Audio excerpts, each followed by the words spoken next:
ইয়া আইয়ুহাল্লাযীনা আমানু লা তাকরাবুস সালাতা ওয়া আনতুম সুকারা হাত্তা তা'লামু মা তাকুলুন। আল্লাহু আকবার বলেন।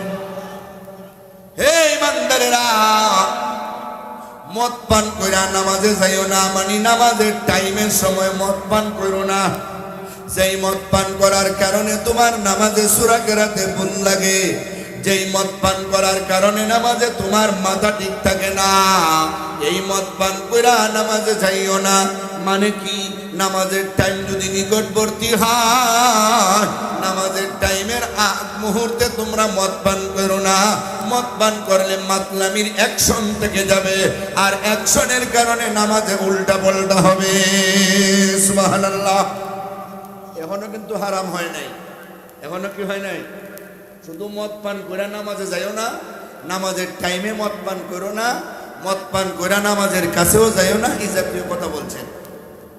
তার মানে বোঝা গেল নামাজের টাইম ছাড়া এখনো খাওয়া জায়েজ আছে, এখনো খাওয়া জায়েজ আছে। হ্যাঁ, এখনো খাওয়া জায়েজ আছে। এখন দেখেন তো, মদ পান করা অবস্থায় নামাজের কাছে যাইও না, আল্লাহ তাআলা বিধান দিয়া নামাজ রেখে গুরুত্ব দিলেন।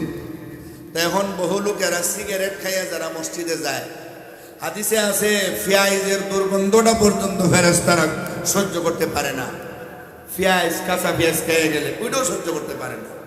এটাতে কেমন আর দুর্গন্ধ, অথচ তার চাইতে বেশি দুর্গন্ধ সিগারেটে, ঠিক কিনা? এটা খাইয়া আপনি মসজিদে গেলেন, আপনার কাছে কিন্তু কষ্ট লাগতেছে না, কিন্তু আপনার পাশে যিনি, উনি মনে করতেছে এই মুহূর্তে বমি করে দিলে ভালো হবে। উনি মনে করতেছে আমার পেটে যা আছে নারী বুড়ি সব এই মুহূর্তে চলে আসবে। কারণ যে খায় না তার কাছে ওই দুর্গন্ধটা মারাত্মক। কথা বলেন ঠিক নেই? আপনি মসজিদে গেলেন তো পবিত্র জায়গায় গেলেন, আপনার জন্য আরো 10 জনের কষ্ট হলো।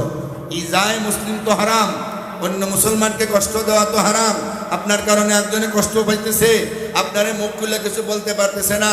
আপনি হয়তো একটু শক্তিশালী, আপনি হয়তো একটু লাডিয়াল, আপনি এলাকার বড় একজন, আপনারা যদি বলে সিগারেট খাইয়া আইলেন কেন, আপনি উল্টা নিয়ে আবার তারে গারো দুইরা মসজিদ থেকে বাহির করে দেন।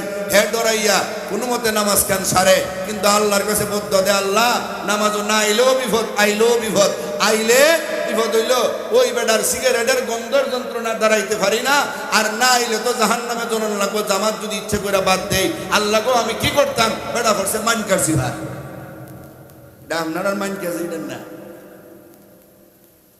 করছেনি সমস্যা। তাহলে যারা বুদ্ধিমান আছেন ছাইরা দিয়ে, এটা কিন্তু ক্ষতি, খুব মারাত্মক ক্ষতি। যত মানুষের ক্যান্সার হয়, যত মানুষের বড় ক্যান্সার হয়, স্ট্রোক হয়, 1000-এর মধ্যে 1-2 ভাইবেন এটা অন্য কারণে, আর 1000-এর মধ্যে বাকি সবাই ভাইবেন এটা সিগারেটের কারণে।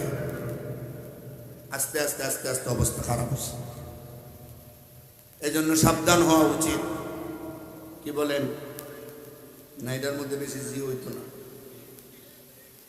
আল্লাহ তাআলা জানিয়ে দিলেন নামাজের টাইমে খাইও না। এখন তারা খায় ঠিকই, কিন্তু নামাজের টাইমে খায় না, নামাজের টাইমে খায় না। কয়েকদিন পরে আরেকজনের বাড়ি দাওয়াত হয়েছে, ওনার নাম হইল উতবান ইবনে মালিক রাদিয়াল্লাহু আনহু। দাওয়াত কইরা উনি তো মদ দিছেন। এখন দেখছেন না, এখন বর্তমান আধুনিক যুগে বিভিন্ন জায়গায় খাবারের পরে হাতে কিছু ঠান্ডার বোতল দেয়, বিভিন্ন জিনিস, ছোট ছোট 7 up, Coca Cola, RC, Mirinda, tiger. কথা বলে ঠিক নেই? হ্যাঁ, টাইগারও দেয়। টাইগার মানে কি? বাঘ। টাইগার মানে কয়দিন ধরনের ডগও বাইরে জায়গা করতে, ডগ, ডগ মানে কুত্তা। হাতে হাতে এখন বাঘ দেয়, কদিন ধরে কুত্তাও দিব। এটা দেয় খাইবার জন্য, যে খাইছে যে ভালো করে নাক পর্যন্ত যে খাই আনছে, এটা যেন নিচে দিন নামে। মিয়া তেলে এতটা বেশি খাওয়ার দরকার কি? যেটা খাইলে ভরে নিচে নামানি লাগে। কথা বলেন না? উদ্দেশ্য হইল 500 টাকা যখন বিয়ার সালামি দিছি, গিফট দিছি, তাহলে 700 হয়ে লই, এটা হইল উদ্দেশ্য। কথা বলে ঠিক নেই? যদি উচিত কথা কই, পাইয়া ভরবো দই, ভরব পাইয়া দই, আমি আমার উচিত কথা কই। 500 টাকা যে দিলেন এটা তো তারে হেল্প করলেন, সে ধনী হোক গরিব হোক। 500 টাকা দিচ্ছেন, নিয়ম হইল কমপক্ষে আপনি 100 টাকা খাইবেন, 400 তার লাভ হইত। এখন আপনি এমন ভাবে নাক পর্যন্ত খাইলেন, খাইতে খাইতে খাইতে খাইতে এটা নামাইবার জন্য এখন আরো কিছু খাওয়ানো লাগে, তো আরো টাকা দিয়া পুতুল একটা কিনা নামাইবার, সেটা একটু কম খাইলে তো ভালো হইতো। কম খাইলে যেই বেটা আপনারা দাওয়াত দিছে তারও লাভ হইতো, আপনার এক্সট্রা আর একটা পুতুলও কিনন লাগতো না। কথা বলেন ঠিক কিনা? এই লাভ তো নাই। এখন সবাই যখন মদ দিছেন খাইবার জন্য, মদ খাওয়া শুরু হয়েছে আর কবিতা গাওয়া শুরু হয়েছে। কবিতা গাইবার জন্য উঠছেন হযরত সাদ ইবনে আবি ওয়াক্কাস রাদিয়াল্লাহু আনহু, তিনি মুহাজির। আর কবিতা গাইতে গাইতে আনসারদের বিরুদ্ধে কথা বলা শুরু করছেন। আর ঘটনা ঘটতেছে মদিনায়। অন্যান্য কথা বুঝেন নাই? মদিনায় 3য় থেকে 4র্থ হিজরির এই টাইমটার ভিতরে মদিনায়, বুঝেন, যারা মক্কা থেকে নবীর সাথে হিজরত কইরা মদিনায় গেছে তাদের নাম মুহাজির। তাদের নাম কি? আর যারা মদিনায় থেকে মক্কার মুহাজিরদের সর্বাত্মকভাবে সহযোগিতা করছে এদের নাম আনসার। ঠিক কিনা বলেন? মুহাজিরেরা যখন হিজরত কইরা যায়, যাওয়ার সময় তাদের বিবি বাচ্চা মা বাবা আলো আওলাদ সহায় সম্পত্তি সবার দিকে লক্ষ্য করে বলছে, ও আমার আব্বা, ও আমার আম্মা, ও আমার বিবি, ও আমার সন্তান সন্ততি, তোমাদেরকে ভালোবাসি 100%, এক বিন্দু পরিমাণে কম ভালোবাসি না, কিন্তু তার চাইতেও বেশি ভালোবাসি মুহাম্মদুর রাসূলুল্লাহ সাল্লাল্লাহু আলাইহি ওয়াসাল্লামকে। যেই মক্কায় মুহাম্মদ ইবনে আব্দুল্লাহর জায়গা হবে না, সেই মক্কায় আমি থাকবো না। বাবা ছেড়ে দিব, মা ছেড়ে দিব, সন্তান ছেড়ে দিব, বিবি ছেড়ে দিব, মুহাম্মদুর রাসূলুল্লাহ যাবে যেখানে আমরা যাব সেখানে। চিৎকার মেরে বলুন সুবহানাল্লাহ।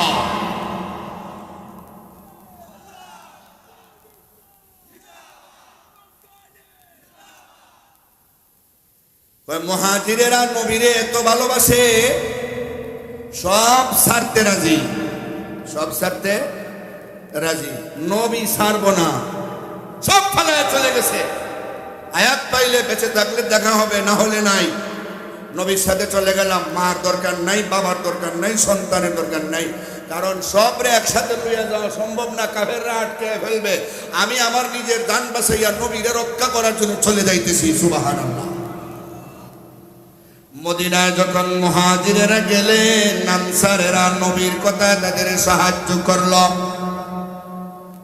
নবী মুহাজির আর আনসারদের মধ্যে ভ্রাতৃত্ব বন্ধনে আবদ্ধ করে দিয়েছেন।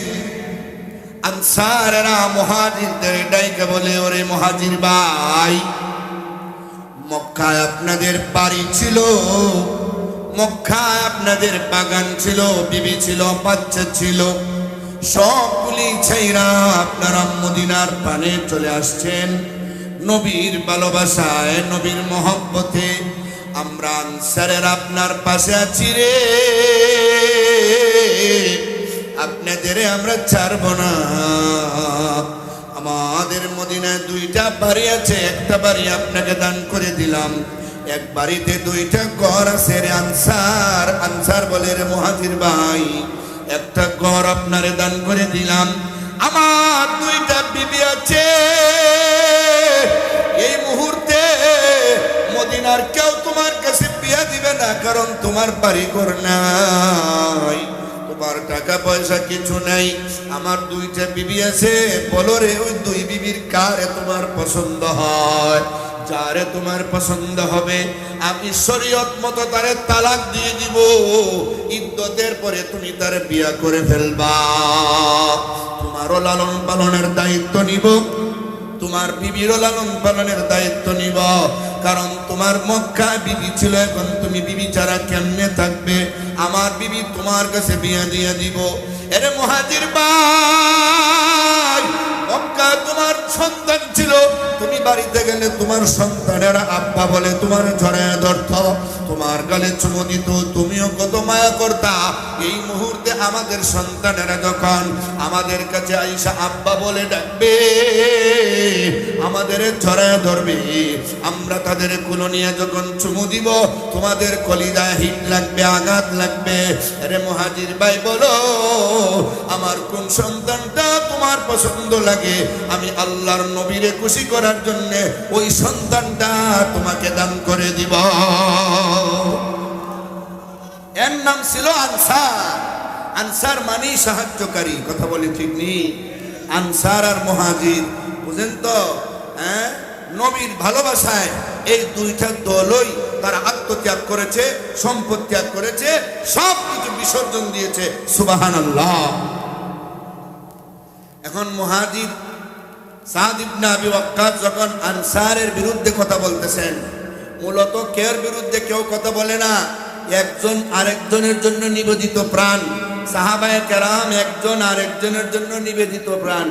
মুহাম্মদুর রাসূলুল্লাহ ওয়াল্লাযীনা মাহু আশিদ্দাউ আলাল কুফফার রুহামাউ বাইনাহুম। নবীর সাহাবীরা হলেন কাফেরদের মোকাবেলায় বজ্র কঠোর। কাফেরদের মোকাবেলায় নামলে খাতির করা হবে না। আমার নবীর বিরুদ্ধে জিহাদে নামছো, তোমাকে আমি ছাড়বো না। নবীর বিরুদ্ধে যদি জিহাদের ময়দানে আমার বাবা আসে, বাবাকে হত্যা করে ফেলবো। আমার নানা আসে, নানাকে হত্যা করে ফেলবো। দাদা আসলে দাদাকে হত্যা করে ফেলবো। মামা আসলে মামাকে হত্যা করে ফেলবো। চাচা আসলে চাচাকে হত্যা করে ফেলবো। সন্তান আসলে সন্তানকে হত্যা করে ফেলবো। তবু নবীর বিরুদ্ধে তোমাকে কোনো সুযোগ দেওয়া হবে না।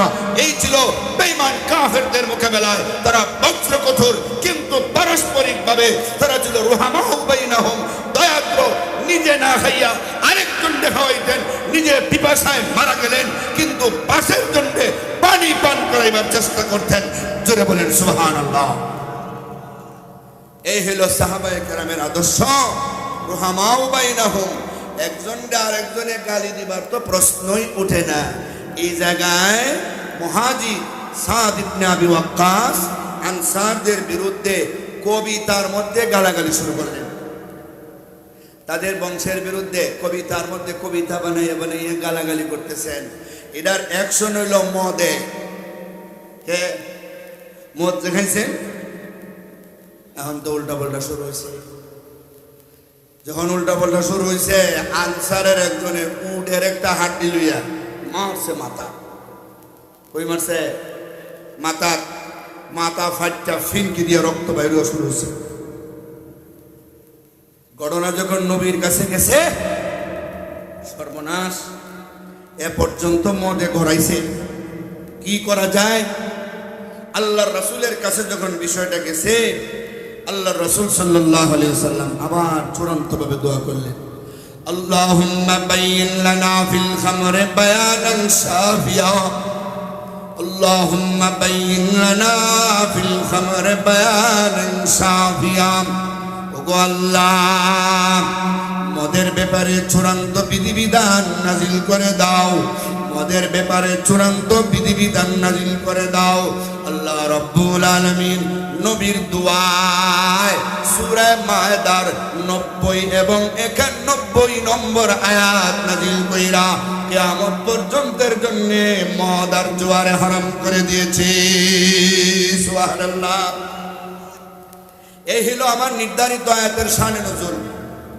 এই যে মদ হারাম হইল, জুয়া হারাম হইল চূড়ান্ত ভাবে, মানে আল্লাহ কি বলতেছেন। এখন আমরা ডাইরেক্ট আয়াতের তরজমার ব্যাখ্যায় যাব ইনশাআল্লাহ। আল্লাহ বলেন, ইয়া আইয়ুহাল্লাযীনা আমানু ইন্নামাল খামরু ওয়াল মাইসিরু ওয়াল আনসাবু ওয়াল আজলাম রিজসুম মিন আমালিশ শাইতান ফাজতানিবুহু লাআল্লাকুম তুফলিহুন। إنما يريد الشيطان أن يوقع بينكم العداوة والبغضاء في الخمر والميسر ويصدكم عن ذكر الله وعن الصلاة فهل أنتم منتهون.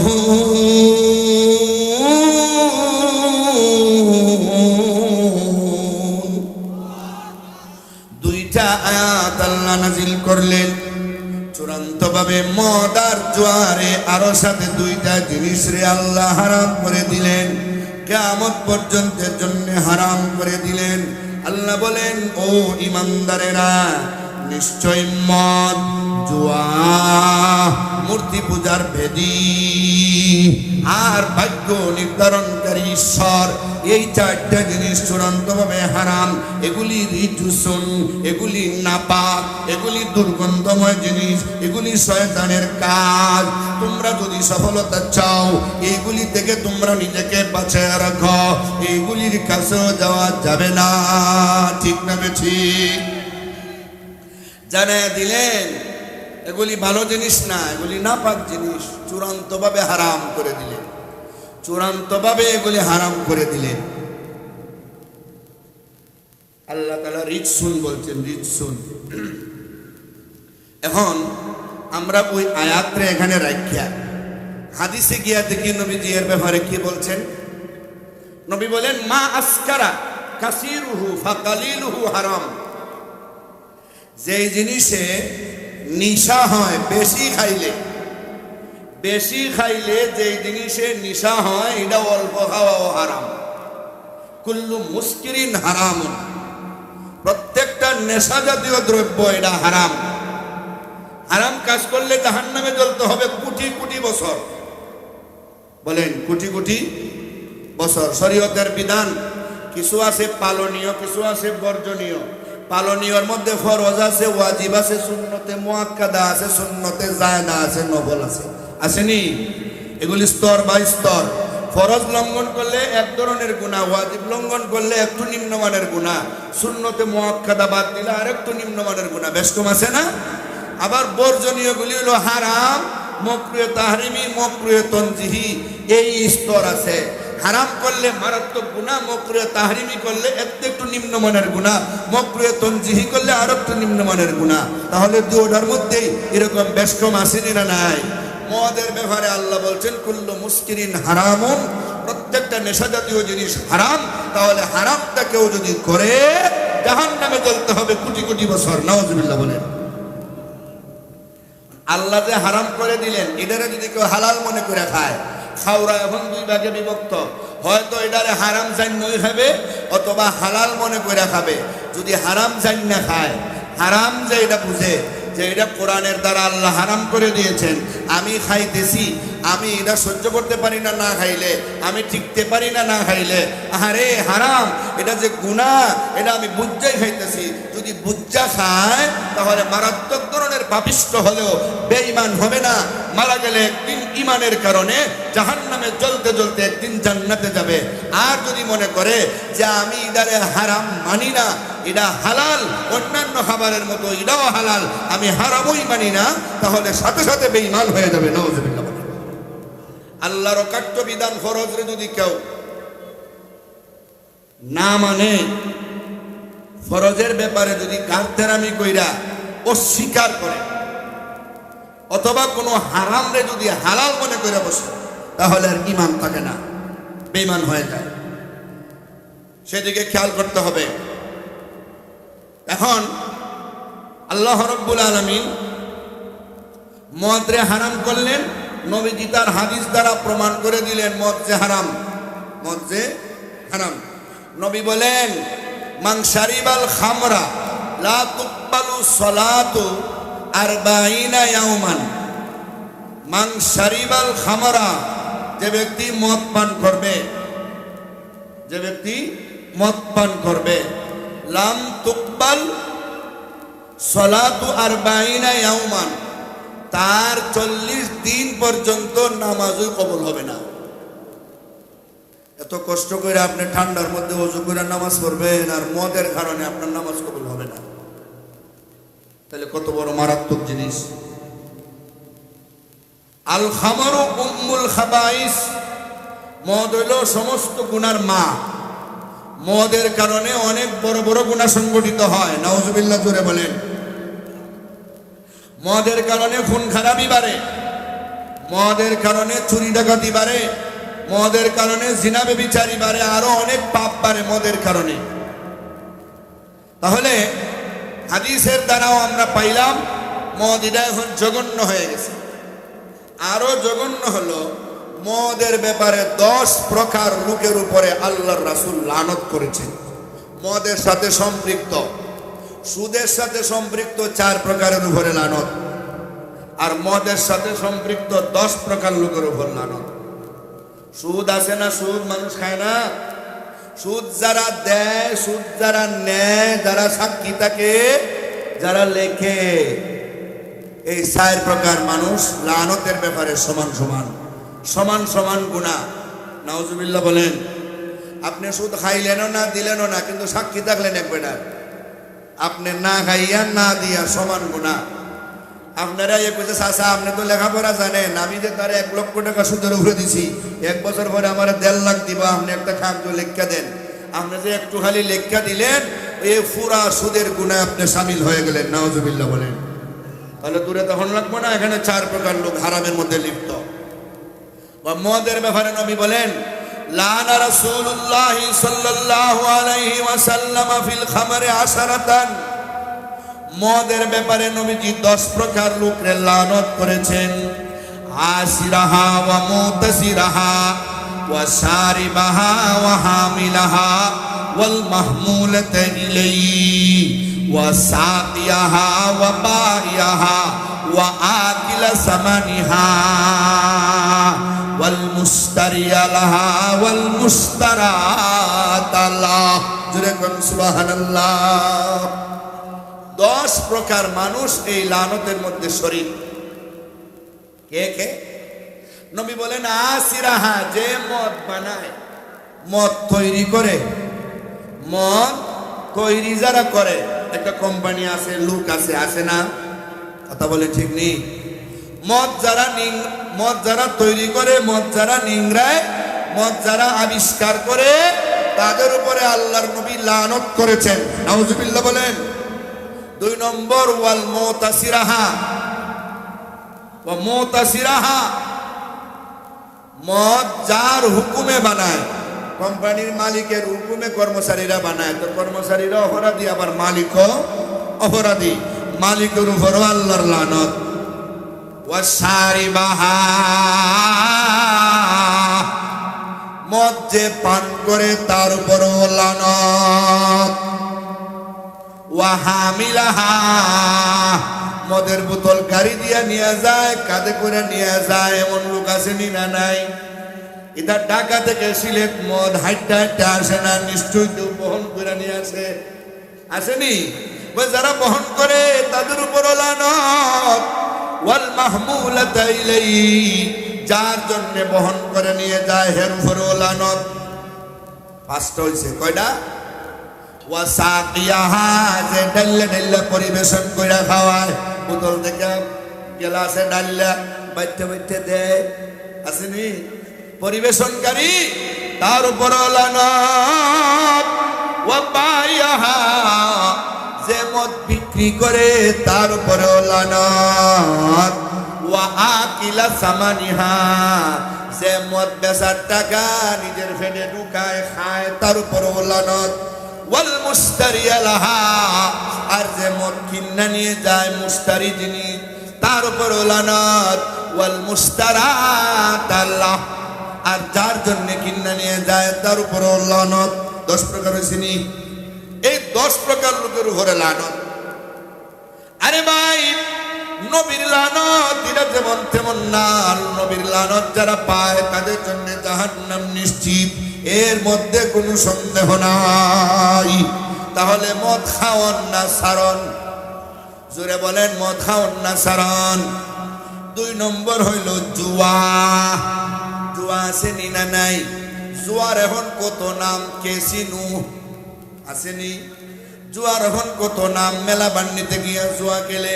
3 তাসের জুয়া আছে, বড় বড় জিনিসের জুয়া।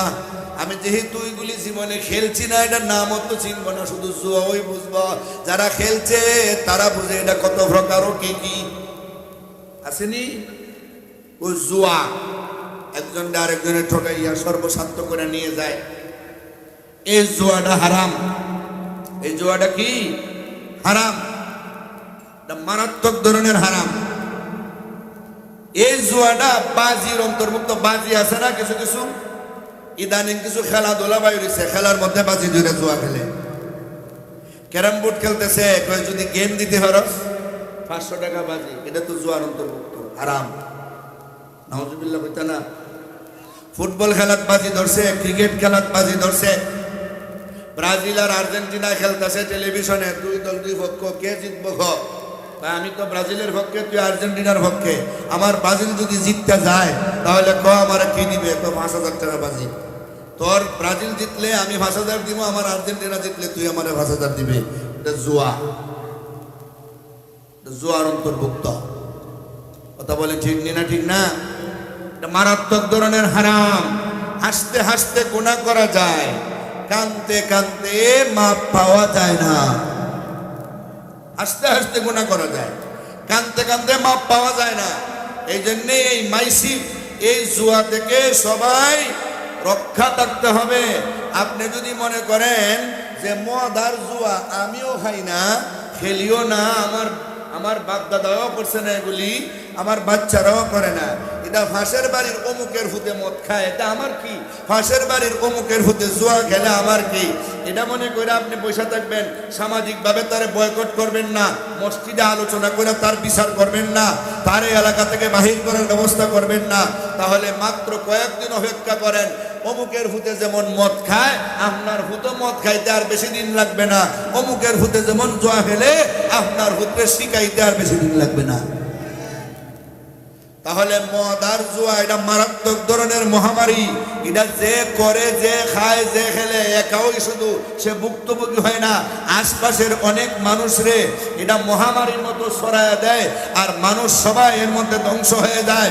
এই জন্য এলাকায় যদি কোনো জুয়াখুর থাকে, এলাকায় যদি কোনো মদখুর থাকে, বাকি যারা সুশীল সমাজের লোক আছে, বাকি যারা বুদ্ধিমান আছে, সবাই মিল্লা জুম্মার মসজিদে আলোচনা কইরা, মুরব্বীরা বৈশা, যুবকেরা বৈশা, নিজের গ্রাম, নিজের দেশকে রক্ষা করার জন্য এই জুয়াখুর আর মদখুরের বিরুদ্ধে গভীর আন্দোলন করে তুলতে হবে। কথা বলে ঠিক না ঠিক? না হলে একদিন আপনিও শেষ, আপনার সন্তানও শেষ। আপনি কইতে কইয়া হাসলে হইব না যে অমুক ধ্বংস হইব, আমার কিচ্ছু হবে না। নো, আপনার ধ্বংস হবে, এতে কোনো সন্দেহ নাই। মদ আর জুয়ার ব্যাপারটারে নবীজি হাদিসে বলছেন, শারিবুল খামার কাআবিদিল ওয়াসান কাআবিদিল লাত ওয়াল উজ্জা। মদ পান করা এটা মূর্তি পূজার সমান গুনাহ। নাউজুবিল্লাহ বলেন, মূর্তি পূজার সমান গুনাহ। কত বড় কথা! এরপরে যে নবীজি একটা শব্দ আনছেন, আল আনসাব, মূর্তি পূজা। মূর্তি পূজা সংক্রান্ত যা কিছু আছে এগুলি তো সব হারাম। এগুলির মধ্যে শিরিক আছে। কি আছে বলেন? শিরিক। এখন শিরিক কি খালি